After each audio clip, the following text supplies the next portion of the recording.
সুন্দরভাবে সাজুগুজু করলে সেই সাজটাকে কি আর নষ্ট করতে ভালো লাগে? কারোরই ভালো লাগে না। অগত্যা সাজটাকে তো নষ্ট করতেই হবে। আসলে বাড়িতে একটা অনুষ্ঠানের জন্য ছোট্ট একটা পার্টি মেকআপ নিয়েছিলাম।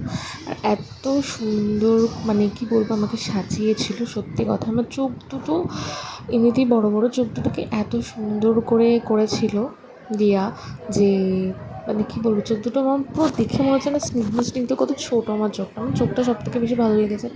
তো যাই হোক, মেকআপ করে বসে থাকলে তো হবে না, ভীষণ কষ্ট হয়ে যাবে, নিজেকে এত সুন্দর সাজিয়ে সুন্দর লাগে। আর মেকআপটাকে, মানে কী বলবো, মেকআপটাকে তো মুছতেই হবে। তো যাই হোক, ফাইনালি আমি প্রথমে ফেস ওয়াশ দিয়ে মানে মেকআপ তুলে নিই। প্রথমে আমি আমার ময়শ্চারাইজার ক্রিমটাই ভালো করে দিয়ে নিই, ভালো করে আর কি বেসিকটা তুলে নিয়েছিলাম।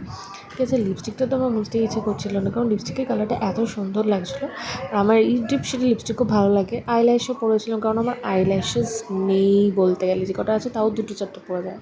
তো তারপরে মোটামুটি একটুখানি বেস্ট মুছেছিলাম। আর চুলে তো মানে কী বলবো, আঠা তো প্রচুর, মানে স্প্রে যেটা আর কি, সেটা তো আছেই। সেটার জন্য চুলটা ভালো করে সেটিংস হয়, ওটা একটা বড় চ্যালেঞ্জ। তো যাই হোক, কাটা বা ক্লিপ খুব একটা আমার চুলে লাগেনি।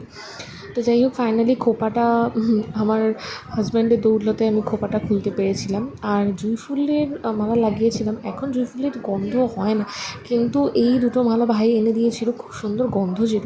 তো যাই হোক, চুলটা খোলার পর আমি তেল দিয়ে চেষ্টা করছিলাম প্রথমে চুলের এই আঠাগুলোকে ছাড়ানো, কিন্তু কিছুতেই ছাড়েনি, মানে চিরুনি দিয়ে কিছুতেই ছাড়ানো যাচ্ছে না। ফাইনালি আমি ওভাবেই রেখে দিয়েছিলাম। পরের দিনে শ্যাম্পু করে তারপরে চুলটাকে আমি ঠিক করলাম, কারণ